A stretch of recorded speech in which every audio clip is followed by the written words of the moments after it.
खुशियाँ हो हर लम्हा हर कदम हो जब संग हम और तुम हमेशा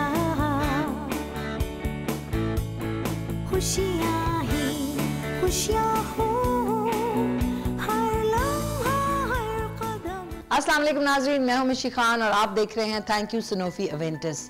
नाज़रीन, डायबिटीज़ अमवात के हवाले से दुनिया में चौथी बड़ी बीमारी है जिसकी ख़ास वजह इलाज में बेपरवाही और तशख़ीस में ताख़ीर है। और आपको ये भी बताती चलूँ कि कम इल्मी की वजह से हम लोग अपना इलाज खुद करने लगते हैं और डॉक्टर्स के पास उस वक्त जाते हैं जब कॉम्प्लिकेशंस बहुत बढ़ जाती हैं। और यही मकसद है सनोफी अवेंटिस का कि हम आपको पाकिस्तान के लीडिंग डॉक्टर्स, फिजिशियंस और कंसल्टेंट्स के ज़रिए वो मालूमात फराहम करें जिन्हें आपको जानने के बाद आप अपने लाइफस्टाइल में सही वक्त पे पॉजिटिव चेंजेस ला सकें और अपनी ज़िंदगी को खुशगवार तरीके से गुजार सकें।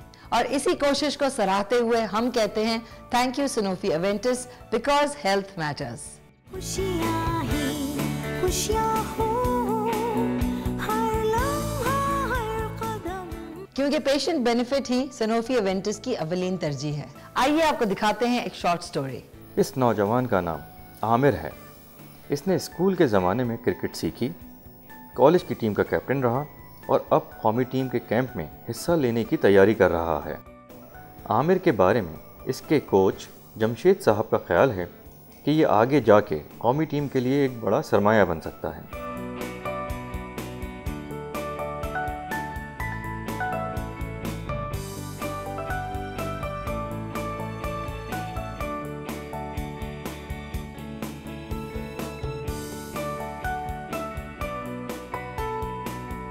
लेकिन कौमी क्रिकेट टीम के कैंप से चंद हफ्तों पहले आमिर की तबीयत कुछ ख़राब रहने लगी। अब आमिर ज़रा सी मेहनत के बाद ही थक जाता है। अब इसे बार बार भूख और प्यास लगने लगी है।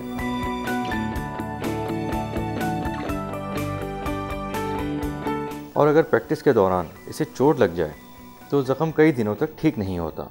आमिर के कोच जमशेद साहब को इस बात की परेशानी है कि आमिर ने क्रिकेट में दिलचस्पी लेना क्यों छोड़ दी है। आमिर ने जमशेद साहब को बताया कि इसके साथ क्या प्रॉब्लम है। आमिर की कैफियत देखते हुए इसके कोच जमशेद साहब ने इसे डॉक्टर से मिलने का मशवरा दिया।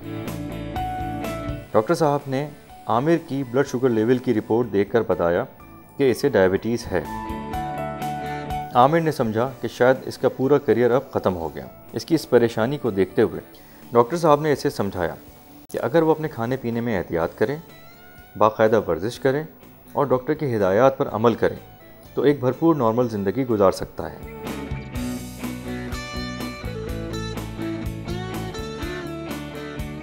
और आमिर ने भी उनकी इस बात पर पूरा अमल किया और एक दफ़ा फिर उसी जोश के साथ आमिर ने कौमी टीम के कैंप के लिए अपनी तैयारी शुरू कर दी है।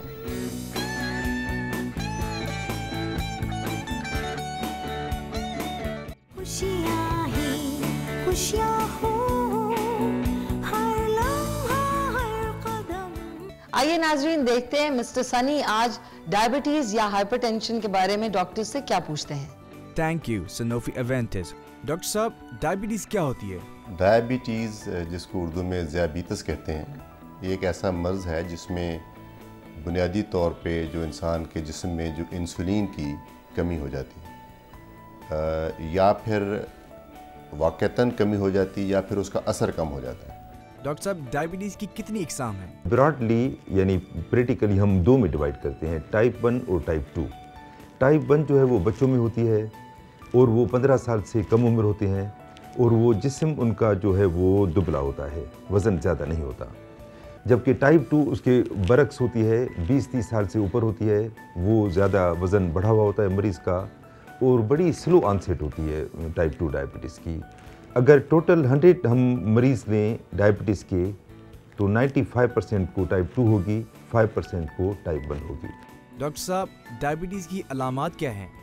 टाइप 2 डायबिटीज़ में मुमकिन है कि मरीज़ को इल्म ही ना हो कि उसको शुगर है और वो इत्तफ़ाक़न मालूम हो जाए, वो मुलाज़मत के सिलसिले में उसका चेकअप हो या किसी और ऑपरेशन के सिलसिले में उसका चेकअप हो या वो ख़ुद से अपना चेकअप कराना चाहे तो मालूम हो जाता है कि डायबिटीज़ है। शुगर की कोई अलामत नहीं। इसका एक ही तरीका है जांचने का, वो ये है कि इसका टेस्ट किया जाए। वो लोग जो हाई रिस्क हैं, जो जिनकी फैमिली में शुगर है, जो ख़ुद ओवरवेट हैं, वो अपना शुगर टेस्ट कराएं। और यही एक तरीका है। अगरचे अगर शुगर लेवल बहुत ज़्यादा हो जाए तो उसमें पेशाब की कसरत, पेशाब का प्यास का ज़्यादा लगना और कुछ लोगों में वज़न का कम होना भी हो सकता है।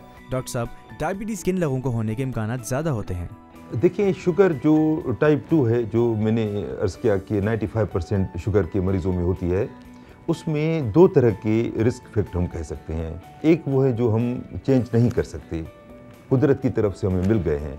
वो हैं ख़ानदानी जेनेटिक मोरूसी, यानी फैमिली हिस्ट्री है तो शुगर होने के ख़तरे बढ़ गए हैं। मगर ऑब्वियसली अब वो वालिदैन की तरफ से हैं, ख़ानदान की तरफ से हैं, वो उसको तो चेंज नहीं कर सकते। मगर इन्वायरमेंटल फैक्टर या माहौलियाती जो अवामिल हैं वो बहुत सारे उसमें काउंट करते हैं शुगर के मर्ज़ के लाहक होने में। उसको डेफिनेटली हम चेंज कर सकते हैं। उसमें पहले नंबर पे आता है मोटापा, वज़न ज़्यादा हो तो उसको हम कम कर सकते हैं।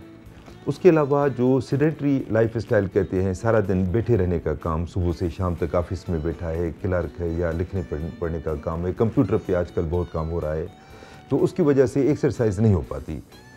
और ऊपर से ये रिमोट कंट्रोल आ गए हैं, हर जगह केबल टीवी है, कंप्यूटर्स हैं, उसकी वजह से भी मतलब एक्सरसाइज का कंसेप्ट नहीं है। अगर वालिदैन में से किसी एक को शुगर हो तो 30% इम्कान है कि बच्चों में से किसी को डायबिटीज़ हो। अगर दोनों वालिदैन को शुगर हो तो 70% इम्कान है कि बच्चों में वो डायबिटीज़ का मसला हो। Let's take a quick short break. Stay tuned for Thank You Sanofi Aventis.